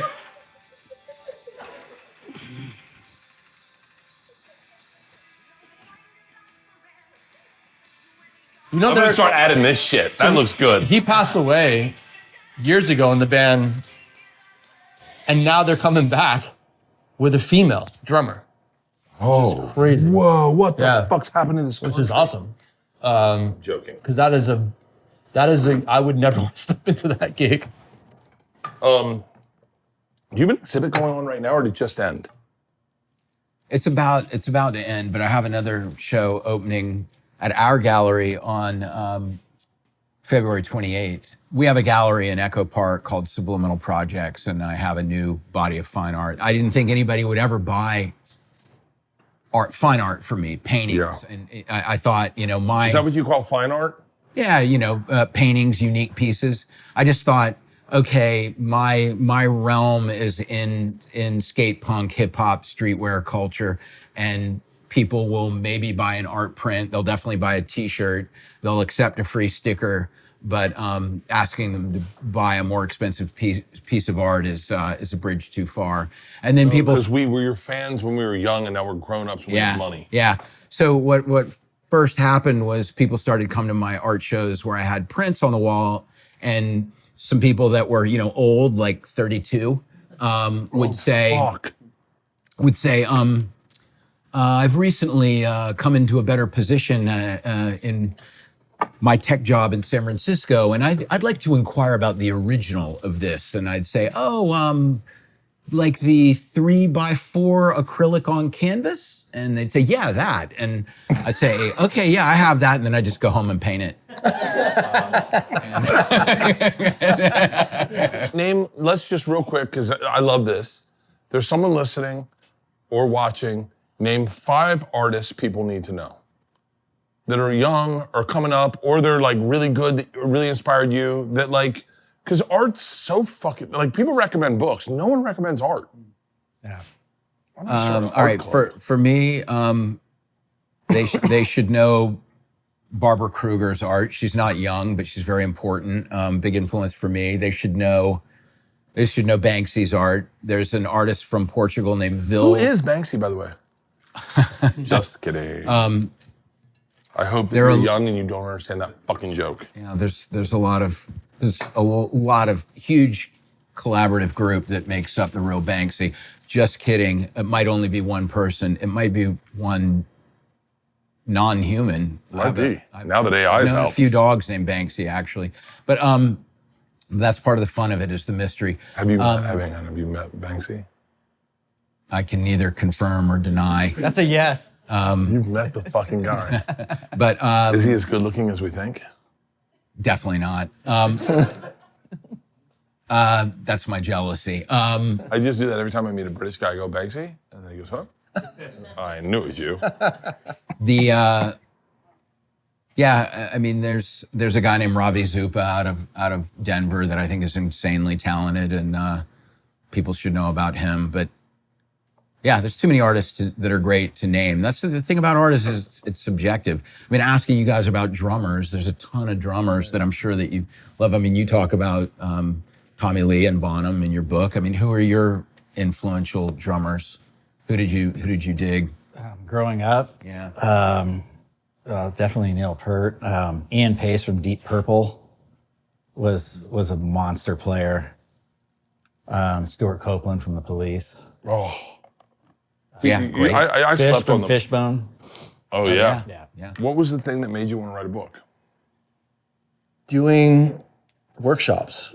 I do workshops all across the world. I did my first ones in China, and then all over America, Canada.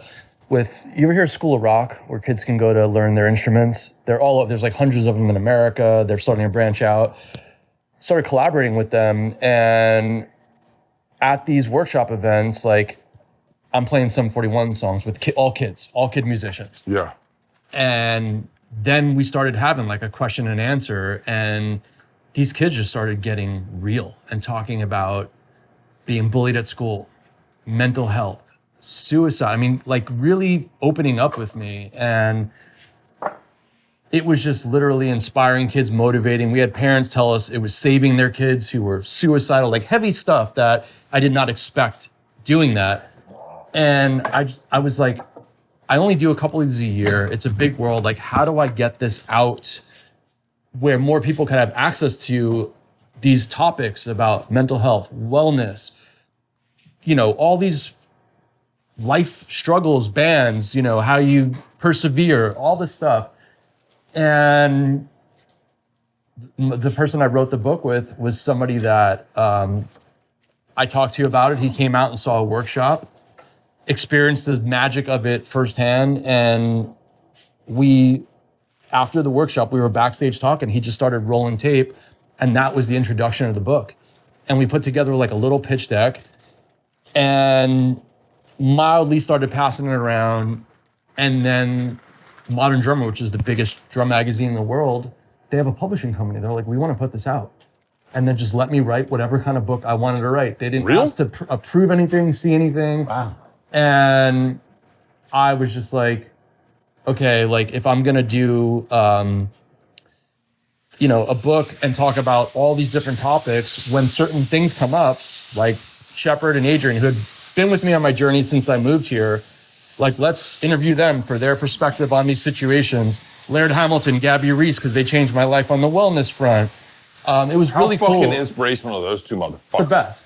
the best. Like the fucking craziest. Yeah, I mean, they changed my life with breath work, you know, the cold plunging and saunas and wellness. I mean, they're just been my go-to for all of that stuff. So yeah, that was just it's just been a really fun project and just really cool. Like we put different things in there, like special emails of certain key things of my life, like the email I sent Derek when I wanted to jam with Sum 41 when their drummer quit.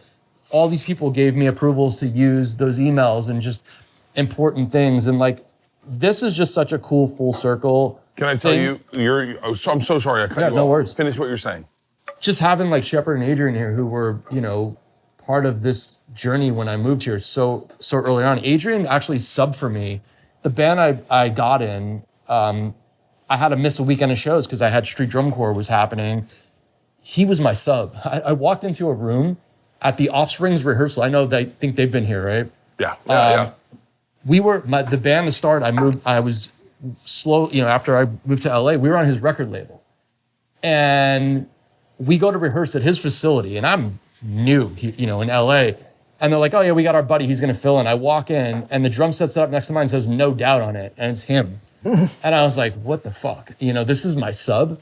And then we just, through that band and music, we just became buddies. And when I started Street Drum Corps, he was always there for any event we had. He'd jump in and play with us. Like, we performed at the Hard Rock in Vegas. He shows up in a tuxedo, banana hammock. We're shooting fucking sparks at him. Like, he would become this crazy ringleader character, which was cool for him to just like let this character out. And then like, you know, Shepard I met early on, and we actually, I don't know if you knew, his art is on a lot of my drum sets. Like I didn't know that. he painted a lot of my drum kits that I toured the world with that are in museums now and all this stuff. We're cooking a steak, guys. We're That close. smells We're close. amazing. Please tell me we don't have any vegans here. I know we got whoa, should use tongs. What I was gonna say is your story, and I don't mean this, I mean this from my perspective, and I think you'll get this. Your stories are inspirational. And when I talk about you guys, I think every kid should hear about how fun it is to play. And I think that's the log line of Shepard, and I don't mean to tell you your story, but like that's the log line of your story is that don't stop playing. This is art, this should be fun. Yeah. And the second it becomes a business, it's no longer fun. And play will get you further than focus or whatever the fuck the other side is. Your story is don't give up on your dream. Fucking find your group, get together. But your story, and I think you know this, is a little more similar to mine, is don't give up on yourself. Not to say that you guys didn't have to struggle with that too, but like me and you are like later in life successes. And we're someone who had to like fight for a seat at the table, which is awkward at our age. And just say like, yo, I'm not 22, and I want to be here. And that's what I think is so cool about your book is if you're fucking 34 years old, 35 years old, and you're sitting there going, yo, I don't like my job, I don't feel fulfilled, I don't know what the fuck I'm doing, I had other ideas, there's still something out there for you, it's not gone. We had a vision and a path, and we're determined and had tunnel vision to make it happen. And that's why, like, I was a fan of your comedy. And then when I heard you talk, and maybe it was Rogan or somewhere, you talking about how, you know, had success later. And when you had success and stability finally for your family, and you don't want to go back to the way it was, that hit me on such a level. And I referenced that in the book. Like I put that in the book. I read that and I was so that really resonated. First of all, there's nothing better than getting name dropped. Just so we're clear, I don't give a fuck what any celebrity says. Hey, Brad Pitt. Right now, Brad Pitt's like, I hope he says something nice. And you're like, yeah, we fucking love you. Like that, everyone loves positivity in the comments and a little bit of love. But that caught me off guard. I was like, oh shit. And it's all the shit I want to hear about myself. Because it's the shit I know about myself. Is I didn't get success until later in life. And I do appreciate it. And I did fucking hustle. And I did say, this isn't going away. I'm not gonna let this go away. If I had both of your successes, I would have blown it up my nose if I was you. I would have been like, fight it out, you two. I don't give a fuck. And then if I was you, I would have been like, ugh. I would have had a bad life if I were you. I would have been like, I'm the golden child. Everyone bow down to me. Your humility is pretty impressive. I don't think you would have done that because I would have 100% done that. I'd say that today. But it's all relative. I mean, the success to me has been so incremental. It's been Let me such lower a this down while you say that. success has been such an incremental, slow build that, and I'm still fighting for it every day. There's a great Love and Rockets song. When you're down, it's a long way up. When you're up, it's a long way down. It's all the same thing. No new tale to tell. It's always relative. So I feel like I'm still having to prove myself all the time, and I like that. I like that I feel hungry. I like that I feel like I have to do my best work day in, day out. I know that both of you feel that way too. I mean, just reading Frank's book, the pursuit of excellence is incredibly inspiring. The dedication, I like the saying, luck favors the well-prepared. And there's nobody more well-prepared than Frank. That's a great statement. Agreed. Luck favors the well-prepared. Did you get paid for the Obama shit? No, I just did it as a tool of grassroots activism, and it went viral in ways I never could have imagined. Never. And this is the way it always works. When I was originally thinking I wanted to do it, everyone I talked to said, don't bother doing that. The Hillary Clinton machine, the juggernaut, is going to crush Obama. It's a waste of time. And then by the end of the cycle, once Obama had achieved a lot of popularity and critical mass, people said, yeah, so you jumped on the bandwagon to cash in. Ooh. And it was neither. I just thought, okay, I've been doing all these things critical of the Bush administration and the war in Iraq, and now there's somebody that's putting forward a vision that I actually believe in, policy positions, his style as a communicator. I can't always just be negative of and attacking things. Sometimes I need to take a stand for things if I think it can make a difference.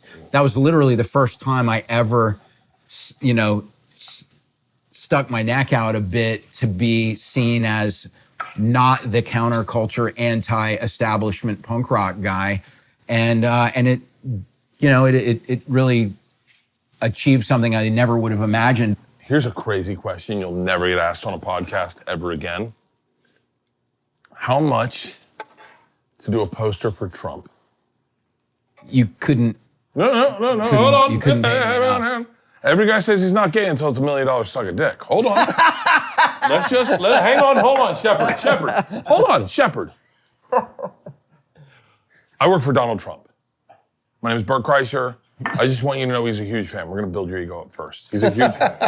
You got low-key, he loved what you did with fucking Obama. It's his favorite marketing. And you know Trump, this guy has dialed in grassroots marketing. He understands that you're not a fan, but he's not a fan either. He doesn't mean it. It's just a way to get to the end. Here's the deal. He wants to gift you South Carolina. You're gonna get all of South Carolina. All we need is a sticker with his face. Recreate your own stuff. Just slap it together. Shepard, will you take the state of South Carolina? Generational wealth, Trey. If you throw in Georgia and Florida, I still wouldn't do it. Are you serious? All right. Okay, here we go. Hold on. I'm not done. Do you want this company that has a huge deficit? That's how I'd be looking at that. You couldn't pay me enough. What I have already is more than I ever thought I'd have. I'm comfortable and happy with what I have. My principles are worth more to me than any amount of money to sacrifice them. It's just sounds cliche, but it's true. Sorry, everyone. Who's lactose intolerant? All right, we're gonna jack your shit up real quick. Do you like how I have zero focus on this fucking show? Okay, cover it with cheese, onions, then steak. Sounds pretty good. That's hard This to cook an is- elaborate meal and hold conversation and pay attention. That's It's not that hard if you have interesting people. Steak and then onions. Cheese, steak on one side, onions on the other side. It's like an onion jam, so it's go on top of the steak. Okay, all right, here we go. This is, That should warm the cheese up there. nice. okay. This is gonna be really fucking good. Adrian, how old were you when you started playing drums? 18. 18 seems late. It was late. That's 16 years older than Frank was. But yeah, I guess it's proof that you can pick it up and learn it quick if you try hard. I was on a mission. Oh, you're Mormon? Can I request no onions on that guy? Of course. All right, thanks. Wow. Hey. No doubt. I wanted to play drums my entire childhood, and I kept wanting to get a drum set. My parents couldn't afford to get me one. Finally, Christmas senior year, here comes this drum set. I'm like, fuck yeah, let's go. Let's make up for lost time. And I just, tunnel vision, all in. Amazing. Self-taught, Self-taught? mostly. I did take some classes in college later, but But you were kind of like that too, but your dad was a drummer. I was lucky because my parents were in a band together, so the drums were in the house. So I just found them at 2 years old, and that was it. And I still have that drum set. Amazing. That was awesome. Ludwig, 70-something kit. I still have it. Could we talk about something in your book? We're kind of backing into it because we already talked about you filling in for Tommy Lee. And I know a lot about Frank, but I didn't know some of the things in the book. And one of the things that really jumped out at me was that you had to mow lawns, and then your dad or your parents gave you a Motley Crue CD. Yeah, as a reward, like I mowed the lawn, we trimmed the trees, like one of those morning till night, For like, a fucking CD. for a CD. What kid in this generation is going to do They that? gave me for the a Motley piece of Crue- music. Happen. This was what's they gave me the Motley Crue Dr. Feelgood CD. When I filled in for Tommy, that was the anniversary of that tour. So we played that record. That's fairy tale shit. That's incredible. It's amazing. And my dad, so all of us are dads here. My dad was at the last night in Tampa. Tampa was the last night when I was filling in for Tommy Lee. My dad was there. Oh, and dude. Tommy told the crowd the story. He goes, Frank's filling in for me. His dad's in the crowd right now. And the first show Frank ever saw was our band, Motley Crue, when Frank was 5. And it put him on his journey. Now he's filling in. And he called my dad out. My dad was standing on his seat. Everyone's high-fiving him, giving beers. And me and my dad, so after the show, What a we're in- tearjerker moment, huh? Dude, Jeez. after the show, we're in Tommy Lee's backstage circus tent with Jaeger machines, naked women. I mean, the Motley Crue backstage thing. And I just remember like having a moment with my dad, and I'm just like, man, if I ever have kids, like, I hope I have that moment with one of my kids. Like, so best way to end that. All right, here we go. So, we're gonna go real cheese. Do not touch that fucking thing. It is hot as shit, okay? Fake cheese, no onions. We're gonna go, Fake meat, too. oh yeah. Thank you for that. We've got, this is still very, very hot. And then I got your tortillas here. So I'll plate them for you, but let me get you good ones. I'll give you one here. Thank you. One here, one here. I hope these are enjoyable. They have cactus in them, a little bit of cilantro. Cactus, wow. And then there's more here if you want That's one. what you were scraping? That was cactus? Yeah, the fucking cactus. It's I was exhausting. wondering what that was. It's exhausting. My drummer hands Not were like, it's fuck not no. worth it. And so I will start. I think you just use a fork. You got forks, right? The steak is cooked fucking perfectly. It's sitting in a bed of cheese. Does anyone want hot sauce? Oh, I yeah. have hot sauce. Sure. I got Cholula. Cholula was nice enough to send me. Cholula's the bomb. I love it. Although I gotta tell you, if you live in LA, El Yucateca is the shit. And I got all El Yucatecas. I got all El Yuca fucking. I'm like Freddie got fingered. Not Freddie got fingered. Which is the one that tried? Who's Johnny? Who's Johnny? Not Johnny Knoxville. Come on, guys, we're all the same age. Edward Scissorhands of yeah. fucking hot sauces. El Yucateca is the shit. Which one is going to be good on this? Well, let's just say, Do you like waking up in the middle of the night and thinking you shit the bed? Because don't try this one. Probably not. That's not that one. This one is really good. Yeah. But The green one's really good, Really in my helpful. opinion. You want us to put fresh ice in any of these drinks? Sure. That's good. Sure. Thank you. I'm going green I'll have a teeny bit of because I've been waking up with wild diarrhea because I'm on Manjaro. You guys, do you work out to get ready for tour? I constantly work out. It never ends. As drummers, we have to. That's 5 days a week for me. Recovery, sauna, plunge, all that shit. Hold on, let's stop for a second. Have you seen Frank with his shirt off? The guy's ripped. I'm on his OnlyFans. My only fan. By the way, talking about taking your shirt off, Malaysia, Final Sum Tour, I don't play with a shirt. So Thank you. we play our first song. All of a sudden, in my in-ear monitors, my tech is talking to me going, you have to put on a shirt now. We're bringing you a shirt. Otherwise, you're going to jail. Yeah. Wow. Because I was showing tattoos and no shirt. So I'm sweaty as fuck. They're trying to put a shirt on me. We're like killing the vibe of the show because we're supposed to. So I put the shirt on. It's on inside out because somebody tried to put it on me, whatever. So we go to bow before the encore and Derek's fucking with me. And he's like, nice shirt, buddy. And I'm like, fuck this. I take it off. I throw it on the ground. We come back out for an encore. I forgot we had an encore. So I'm like, oh shit. So we play 3 more songs and I'm like, I'm going to jail. And they never said anything again. Seriously? But that was scary. Leanne Kreischer. Get over here, woman. I'm only doing it because none of my guests really care to share how much I love it. No, I was just about to say, this is amazing. I'm gonna give you tap it. I just disappeared a taco in seconds. Yeah. I gotta tell you, the We're just meat too busy is cooked eating. really perfectly. Is this The- a queso? It's a queso. Okay. It's a queso, and then. Did you want another tortilla? Or are you I love another tortilla. Oh, here you go. I'm so sorry. Well, these are awesome. The tortillas are fucking incredible. How good is this? How good is this? Did you ever get That's your- amazing. Really good. Right? This is crazy good. Really good. What was the thing that changed you? I'm curious. I feel like your parents, very open-minded, but still from the South. You never left, but I wouldn't have left if I was you. Right? I'm never leaving either. Right? Yeah, right. So, but you made the right call. And you left, but I know your story. I know you. I know who you are. I think the one thing that we have in common is I think all 4 of us have just amazing, supportive, strong women. And I think that's why we've been able to do what we do. Like, I know your wives well. I've met you and know your guys. And you guys been married way longer than I have, and are with the same women who've been there since the beginning when we were, nothing, and like, I think that's the thing that That's just so keeps good when it humbling. That's you so know? good when they, like, I always say to her, like, why did you like me? Like, I was a penny stock.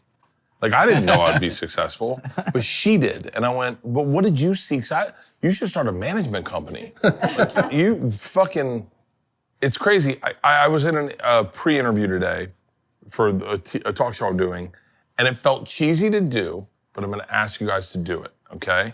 And that is, give flowers to your wife. That's the phrase, give flowers. It's like, give flowers to your wife. And I'll start. We were gone for like 2 days, and I had like 4 orgies I wasn't here. on Oculus. know. On Oculus. Oculus orgies, right? And then Heard about them. yeah, they were fucking aggressive.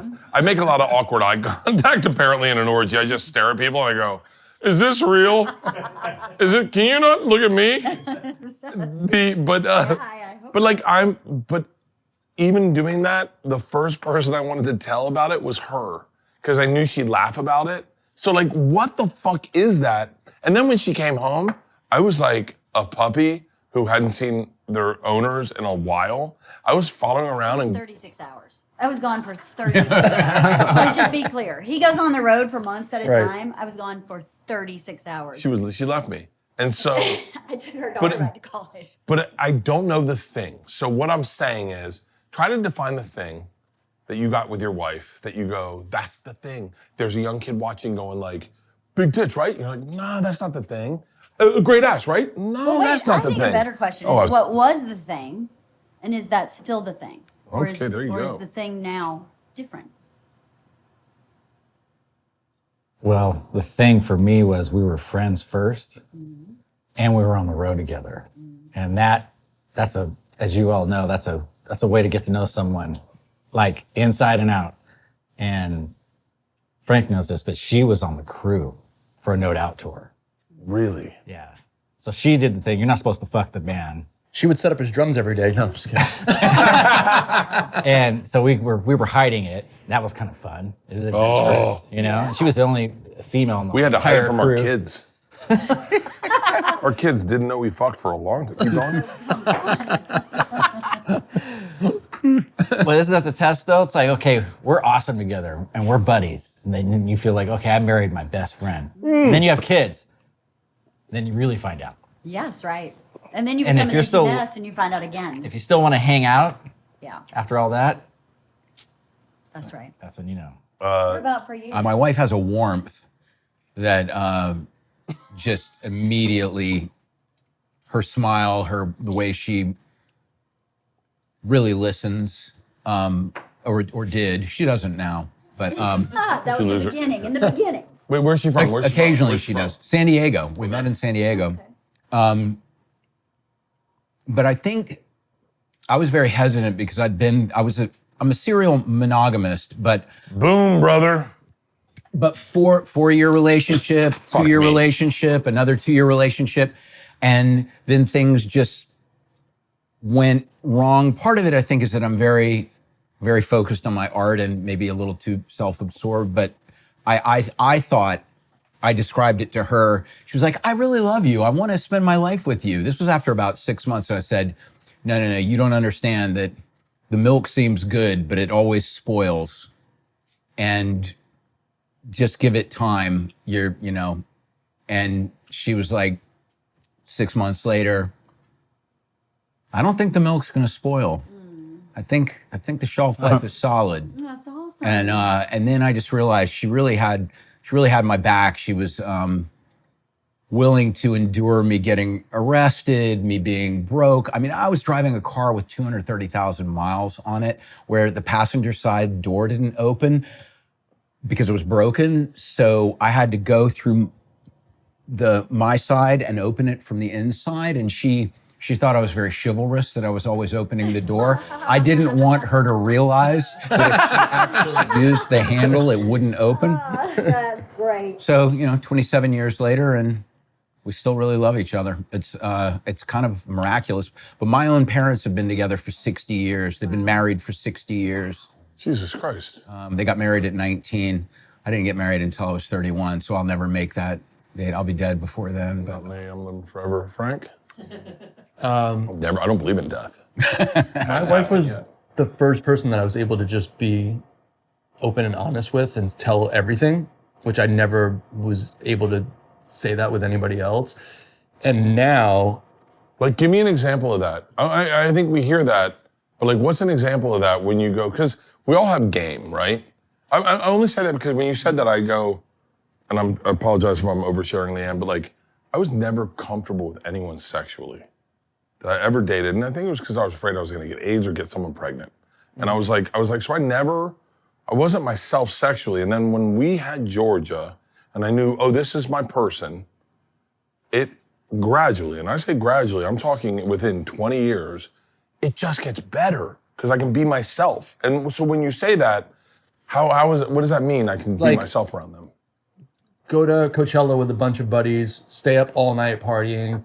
She's not there. She doesn't need to know that. I would always hide that and not say, I've been up all night partying. But I was like, I called her at 6 a.m. Hey, I've been up all night partying. This is what I'm doing. And I'm like, it was freeing to just be like, hey, and this was early on. We were like dating. And then that only grew. And like, she's the person that just kept me the most grounded through everything and helps me step. Because everyone has always called me, because of my work ethic and the way I perform, a machine, which is funny because that's your thing. And she will tell me to like step away from the machine and smell the roses. Like, she's helped me learn that. I think just now that I've been touring so much and she's supported me, as hard as it is to be home with 2 boys, she's homeschooling my kids and running the house. We've got a puppy and I'm on tour for 4 or 5 weeks at a time. The boys need a dad. and she's done it as hard as it is. That just says a lot. Hey, let's go around the room and say what we love about our husbands. I'll be right back, guys. No, what questions have I not asked? There's something I want to bring up. Sorry to grab the mic from you, but I think there's something that we all have in common, which maybe is pretty important, which is you grew up not spoiled, not rich, right? I didn't grow up rich. I definitely didn't grow up rich. But I think anyone on the internet would think I didn't grow up poor. Like I got a car when I was 16, so whatever that is. But there's a big difference between being poor and being somebody that actually still has to work for stuff. Yes. You know, I had jobs. I'm from a solidly middle class family, but my parents were so frugal, and it was part of the reason they were successful. But they just, you know, like I had to wear tough skins, so I didn't get Levi's, which was so embarrassing. But then you realize, you find out at an early age how shallow people are, and you figure out how to deal with it. The thing of having to work for stuff that you want, whether it's the Motley Crue CD, or my parents said only juvenile delinquents, drug addicts, skateboard. So if you want a skateboard for your birthday, you have to earn half the money. A skateboard even back then was $120 for a complete. They never thought I could earn $60. So mowing lawns and painting the porch to earn the $60, they were like, fuck, he earned the $60.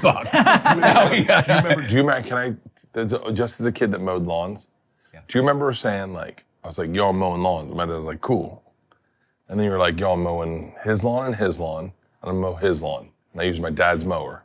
My dad's like, I need money for gas. And I was like, I thought it's in there. And he was like, yeah, you need to pay for the gas to fill it up. And I was like, you just cut into my fucking property.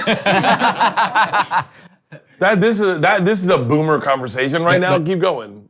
See, I had it so bad, it was a push mower for me, no gas. Oh, for real? Yeah, push mower. Are you shitting me? I'm not That's a shitting manual, you. right? In South Carolina? Yeah. Oh my God, were you an indentured servant? Yeah. Hot, In the South Carolina grass, they call it Charleston grass because Charleston calls everything Charleston, whatever it is, because they have ego like that, but it's really St. Augustine. St. Augustine grass sucks dick. Has anyone ever got evil Florida grass. Keep going, I'm sorry. Keep going. St. Augustine grass sucks dick. Yeah. But anyway, whatever it takes to instill a work ethic in you and not have everything just given to you, it makes a huge difference in your life. 100%. So I was so bummed at my parents when I was a teenager. But also not getting the preppy clothes, like the Izod shirts and polo shirts were what all my peers wore. My parents wouldn't buy that stuff. They were like, oh, we'll get you the dragon shirt from Sears. I'm like, no, I don't want that. So then going thrift store shopping and becoming creative with fashion with the punk rock stuff, then it was like, okay, cool. I sort of circumvented that whole thing, and I don't want to be associated with those people anyway. You become much more hardworking and innovative, I think. So I'm grateful for that. Well, how do you, last question, I'll get you guys out of here. We're all kids that didn't excel in class. We found our passion outside. You said this earlier, and it's the driving force of this conversation is I did not give a fuck about school. And the second I found my passion, I gave a fuck about it, and now I turned into a workaholic. And then with Isla, I tried to get her into every goddamn instrument. Even with art, we tried to get her into art. And her thing with art was she couldn't do what she wanted to do on the canvas, and so she just gave up on it. Mm-hmm. And you're like, so what if your kid goes, I want to be a cop? I'm no slight on cops, but I'm saying like it's not we as artists, you want your kid to like, you want your kid to be like, you want your kids to do what they're passionate about, like you. Exactly. Absolutely. That's what you want. I'll give you a perfect example. My 14-year-old daughter, she's a singer and a bass player in a punk band. And how great! It's like we in like fucking Barry Bonds and see Barry Bonds Jr. show up. It's fun, and I'm a record producer most days, so I do her records, right? But I'm trying to get her, like, if she really wants to get good, take some more lessons, and she's just like, I'm gonna do it my way. Oh, fuck this. Yeah. We need to have an intervention. So I'm like, I got to learn to shut the fuck up and let her do her thing. Or Even if I know what I think is better, but Part is her age. yeah. There's keep going. Get into therapy. Girls in that age group, it's all about autonomy.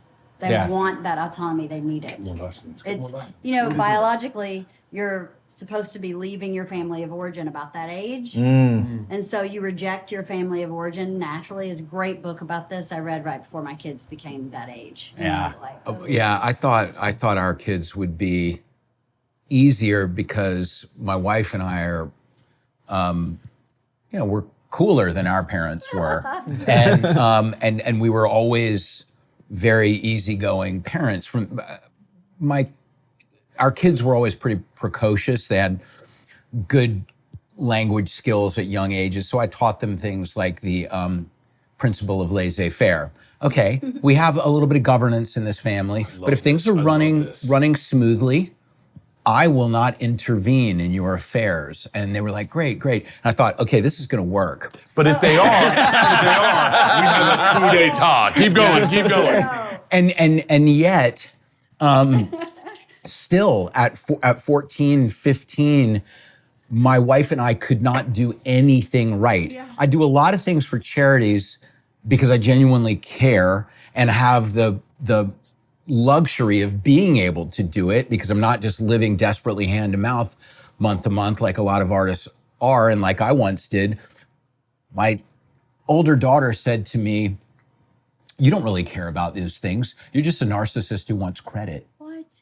And and you realize, oh, they are going to do anything to push you away at that point. Luckily now, our girls are 17 and 20, and they've sort of gone through that phase. And our older daughter, who said, "I would never do anything with art, design, anything like that," she now is doing graphic design and photography and crushing it and asking me for advice. And I'm very delicate about like, oh, well, I don't know what your vision is, but if this were my project, I might do it like this. Oh, you're a better dad than me. But it took me a long time to realize that they have to have that freedom to then feel like you're not pushing them one way or another, and to come to you for help rather than feeling like you're forcing it upon them. And that's hard for me because I looked at all of my struggles and thought, oh, if I could help somebody avoid these pitfalls. Yes. But my parents did the same thing, and I thought they were idiots. And then later I was like, oh shit, I made all these mistakes, and their advice was pretty right on, and I was acting like they were uptight squares and didn't know anything. But that's just how it is. It's an age-old story. Yeah, it's that age really. It's nature. Yeah. About 19, they start coming back. Yeah. And going, oh, maybe you knew what you were talking about. And y'all have all girls. Yeah. I have 2 boys and you have 1 and 1. Mm-hmm. Oh, you got the good one. Kids are the You know what they call our kids? Snake eyes. What? Fucking girls. Come on, Do man. not. Girls are the Girls, best. girls are assholes. Oh, our younger daughter said, "I need to grant permission to you for any physical contact." Do we have the same fucking children? This is. You need to respect my personal space. But then of course, when she felt like hugging me, I didn't have to grant permission. Oh no! No, we got my you're a body, my hypocrite. choice with the Yeah. Isla came. No. Isla came in. Entirely different. No. You're not even doing it justice. Oh, sorry. Isla came into our bedroom and goes, "I'm ready for my braces to come off." And we're like, "What?" She's my braces. I want to get them off. And we're like, "But you're not done. You have like 6 more months." She goes, "Hey, Dad, my body, my choice." And I went, "That's not how that works, dummy." What the fuck are you talking about? God, man, I miss them. I do too. I miss them. I miss them a lot. All right, we should wrap this up, guys. I appreciate you guys being here. Thank you, Frank, for setting this up. You're the best, and you've always been the best. You've always, it's like it's fun being a fan of yours because it's fun being a fan. Congratulations on the new fucking gig, congratulations on the book. It's fucking amazing. You're one of one, and Shepard, same with you. All of you guys are next level. I don't usually end this with an outro. I just go, that's it, it's over. But like, this has been a real gift for me. Thanks for having me. Thank you so much. Bert. This was the fucking vision great time. for when I'm gonna go and talk about the book. Is like one of the number one choices, and to be here with these guys was just super special. And thanks, guys. No, thank you. Thanks for the amazing food. Like, Right on. He hit me up and was like, is it cool if Adrian from No Doubt is there too? Yeah, yes, actually, it would be very cool. How about I think. Adrian Even Chechik? cooler. She'd be cool. I'm on a lot of. Something's burning.